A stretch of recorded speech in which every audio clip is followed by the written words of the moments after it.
What made you fall in love with Western movies and TV shows? Well, Harvey, I'm probably much older than you. So when I was growing up in those three networks that you mentioned, they were mostly running Westerns. It was a boom time for Western TV in the 50s and theatrically too. That's when Bud Bedecker was doing those terrific Randolph Scott films, and big, strong, terrific Westerns were happening in the 50s. But on television, sometimes there would be two or three playing opposite each other on those three networks. So it was a tough choice, but that boom lasted about 10 years. But during that time, it was my formative years. I was growing up. I was collecting 8mm films at the same time, mostly Laurel and Hardy then, but the Westerns, and my dad liked Westerns too. And we would go as a family back then to movies, to the theater. Because I remember before we had TV, I remember going to the theater to watch High Noon and Shane. And if we'd see a film like Bend of the River with Jimmy Stewart, and that Anthony Mann directed, another fabulous Western director, and it was shot up at Bend, Oregon, my dad would say, that looks like an interesting place. Let's go there. We pulled a 19-foot Airstream trailer with a 1949 Ford.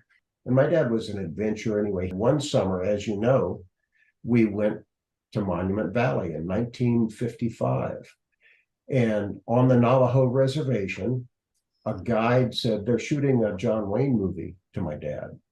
You want to go? And so we stayed in Monument Valley for a couple of days and watched them filming, get this, The Searchers, one of the greatest movies ever made. Not just great Westerns, but perhaps John Wayne's strongest performance too, and just a classic. And so I've got a picture of me, and John Wayne's got his batwing chaps on, his red bib shirt and suspenders.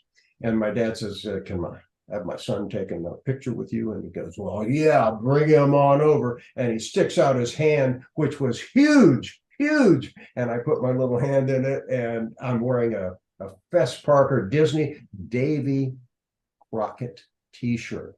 And Duke gets down on his knees and puts his arm around me and looks at my t-shirt and says, so you like Davy Crockett, huh?